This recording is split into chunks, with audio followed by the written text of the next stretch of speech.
So we're just resting as what we are. And we can do all these pointers to recognize what we are. And they can be valuable, opening the focus and resting back in the body. And if we feel like we're caught in the head, we can start to recognize what's here rather than the conceptual thoughts that may be going around. We can just notice that there's what's actual, there's the contact points of the body in the chair and the feet on the ground. So we're looking at direct experience over the conceptual overlay that the mind adds to, or mental activity is added to the moment. But we're looking at what's actually here, because that can just be in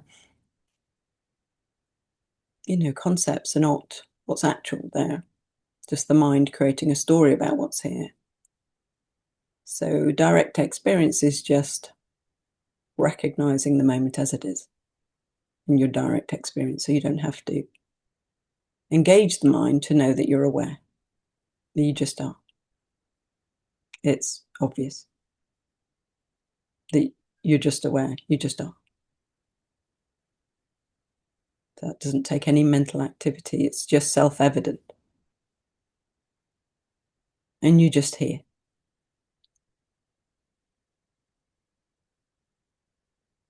So that is your true nature. It's effortless. It's what's always here. What doesn't change, what doesn't come and go, what doesn't shape and pattern itself into anything other than this. So there can be experiences, that's the ever-changing. So there's experiences of feeling like we've lost it, feeling like we're caught up in thoughts, feeling like, or noticing a busy mind. But all of those are movements within the knowing of it. They never change. So there can even be the noticing of feeling like we've lost it and then we need to get back. So that's adopting a little position of a me. It's a little positioning, as if there's a point of view or a position, a me, and it's just how the mind comments. So what hasn't changed is just the simple noticing, or the awareness, or the just what you are, the knowing of the moment. That doesn't change, but the experience changes. And then the mind comments on the experience changing. But what's aware, there's still the knowing of that comment. So there's a thought appears, but the knowing of it doesn't change. The experience changes. That's what's tricky. Because when the experience changes, it feels like we've lost it, or it feels like we're caught up in thoughts, or where's the awareness gone? But that's just the mind commenting on what's appearing. Commenting on from a point of view of a me. So there's just to start to recognize that there's something that doesn't change, despite all of the movements.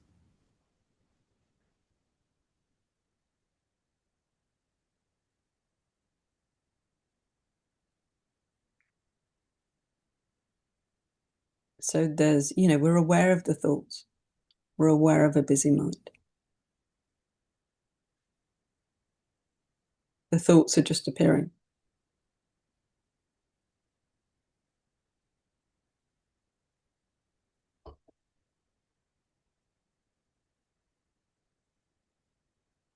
Reactions are just appearing. Sensations are just appearing. There's nobody making them happen. But what they're appearing to, not appearing to a me, that's the tricky one. So the experience of a me is also appearing. Can you see that? The experience of a me is also appearing. The adoption of a me. The contraction, it's all spontaneously appearing. But what we are is just the knowing of it. The feeling like we've lost it is appearing. The feeling, the comment that we need to get back is appearing. That how do I keep it? It's just a thought that the mind has seen that the experience has changed. So it wants to get back. So it's commenting on what's happening. But what's aware of it? It's not changing. It remains. It seems so obvious that when we take the movements to be who we are, um, the feeling like it's because can you leave what you are? I know the mind might give us a story about that we can leave and we've got to get back. But right now, can you leave? Just the fact that you're just aware, you're just here. Can you leave that? Can you leave what you are? Or is it wherever you go, it's there? And this so that you're not actually going anywhere. It's just attention. All the movements are appearing in what you are, the knowing of it. There's nobody coming and going. There's an experience of coming and going. Coming and going is appearing in what you are. So that's the never change. It's just to really see clearly, just to really recognize what we are. And then anything that appears is not believed in anymore. And also, we're not wrestling. There's nobody wrestling with anything, to be honest, because if you're just the open, so this that we are, this the knowing of the moment, does it have a boundary? Does the knowing of the moment or the awareness that you are, they're just the simple knowings, noticing of what's appearing, does it have a boundary?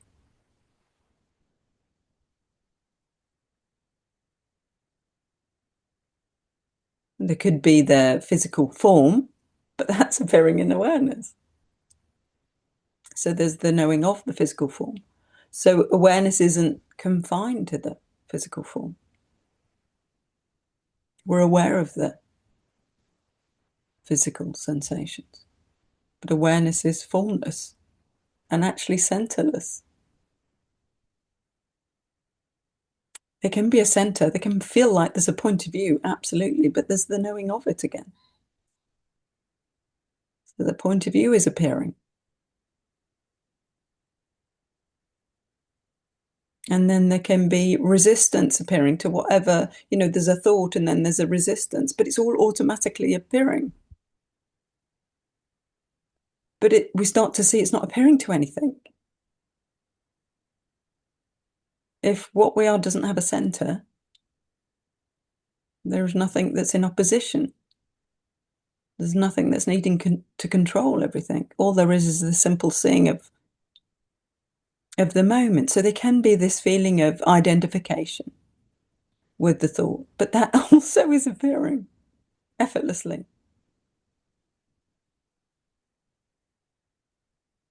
spontaneously. So this is this field of experience that life can experience itself as, but with the knowing of it.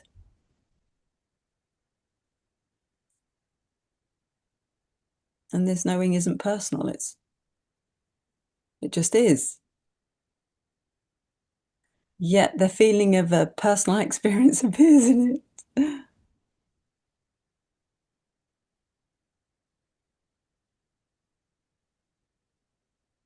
We start to see that we're just effortlessly the knowing of the moment. And even effort appears in there. The effort to keep what we are appears in this, to hold on to awareness. The not wanting to lose it appears in this. Still the knowing of all of that, all of those contractions and movements. It's just that the mind comments on those as if it's a me that's going backwards and forwards, a me that's lost it, a me that's got to hold it. But the me is a concept. When we look from direct experience, we can never find a me. The me is just how the mind comments about what's happening. So there's nothing wrong with it. Don't need to fight the mind. There's just the simple noticing of it.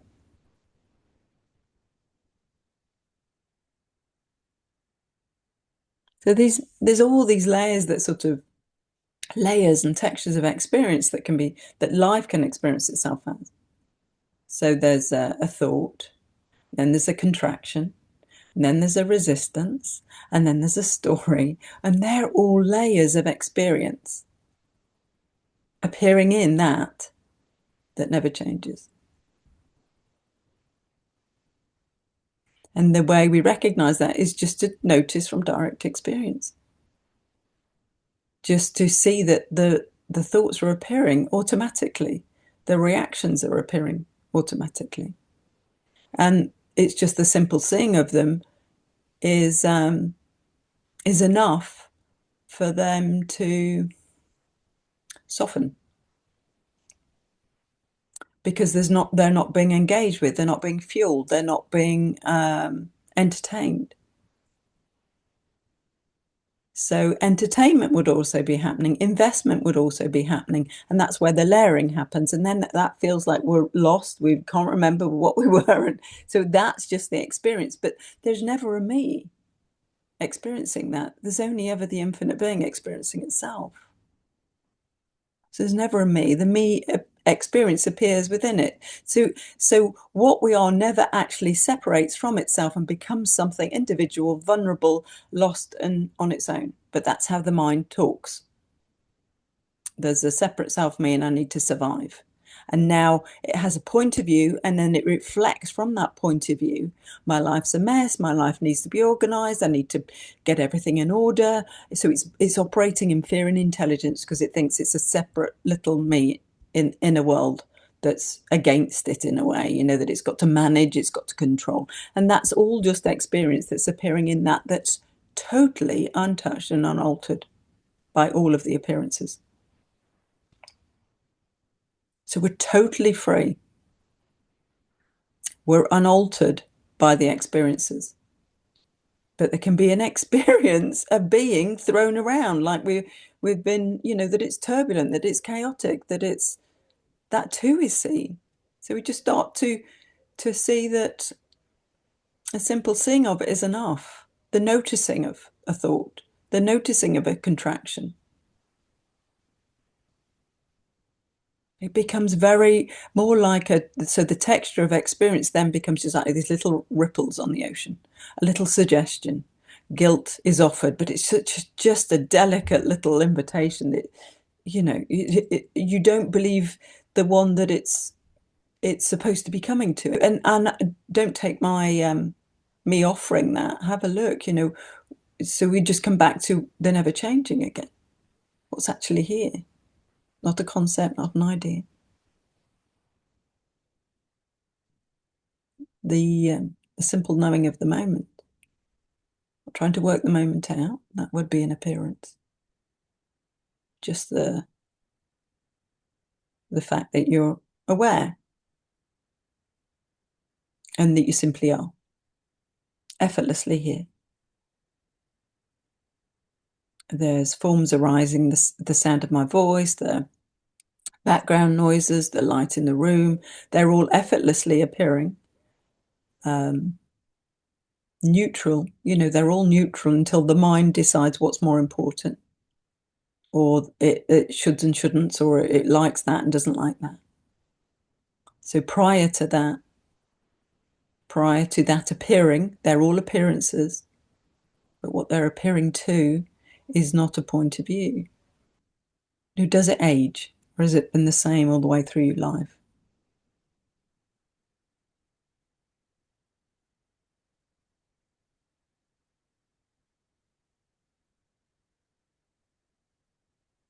Is it just potentially overlooked in favor of the mind's commentary about what's appearing? So if we've just been overlooking this simple seeing, this the most obvious thing that we simply just are, is overlooked by the appearances. So the attention goes towards the appearances, and the attention isn't you, it's just another movement. It's another appearance, it's just another texture of experience going towards the creating this subject object. So that movement can feel like, oh, there's a me and there's a that. So now I'm aware. So now we've got an I that's aware. Now they've got an I that's got to get back. And so we got a subtle position. And you know what? That's absolutely fine. There's nothing wrong with the position because there's awareness of it. You know, the spiritual one might have a problem with I use this as my spiritual eye. This might have a problem with the comings and goings. I shouldn't be falling asleep. I shouldn't be falling asleep. I know what I am. Why am I falling asleep? That's just another appearance. So we tend to fuel that, engage with that, interact. So that's just how life can interact with the appearances, build those layers, textures of experience, so it becomes more and more dense. So it's telling itself off. I shouldn't. So again, these are just appearances. I should be able to stay there by now. I've seen the truth of my being. Why is this? So we've got this little spiritual manager that feels like it's getting everything wrong. So I've been saying that for years, nobody's getting anything wrong, and I didn't really know why I was saying that. It was just coming out of my mouth. And I can see now that it was just because we were all referring ourselves to this. So I put my hand up that I was too. There's this one that feels like it should know how to get back, and so it's got all these tricks, and they're valuable. It's fine. It's not a problem because that's just how life's engaging with itself. You're not going anywhere. You're still just the knowing of it all. So it doesn't matter. This one, the spiritual one's not very happy about it. It prefers to have a peace over chaos. So it's going to scrabble its way back to peace because it prefers that. But you see, that's just the mind based in the spiritual me that's preferring peace over chaos. Whilst all along, what you are is totally untouched, totally unaltered. Never becomes the spiritual manager, never becomes the little me. They're all just appearances. It remains totally free. So the human experience can be one of effortless being. So that's just resting with all forms arising, the simple seeing, the simple noticing of the moment. A thought appears. So like just before I came on, I realized there's been a time change, and I thought, oh, I might just let people in America know. I saw there's a few people, and just in case, I know Calendar gives you the right time. So, but I had 15 minutes to do it, and I was like, felt the contraction. I was like, okay, it's just the knowing of contraction. As soon as it's seen, it just dissolves. And because there's a sense of urgency, there's a time, I'm playing in the time-bound world now, so there's a sense of urgency. But when we just notice the contraction, it just completely drops, and then there's just a very calm, smooth. I had like 5 emails to find, put across thing. It was just a little thing, took 5 minutes, but could see the sense of urgency just appearing off. That could have been an experience, but when we recognize there's no center, so there's no me, it's not my contraction, it's just what's appearing. It's just a potential experience of urgency, of got to get this right, or whatever it was. And it was just the noticing of it was like, So that's effortless being. So there's just you just notice it's just flow and it's smooth, and the emails get filled across, and these 10, I put it was 15 minutes, and by the time I'd done it, it was 10 minutes. So I just changed the things and then popped it, and it was like, oh, this is nice. Instead of like, oh, I must do this, it just becomes, life is just so much more effortless. That's such a key thing. But what we tend to do is we've got to be effortless. We've got to go to effortless being. How it becomes a concept, effortless being. So there's a concept of a me now that needs to be an effortless being, needs to operate from effortless being. So it's fine. We're just limiting the experience.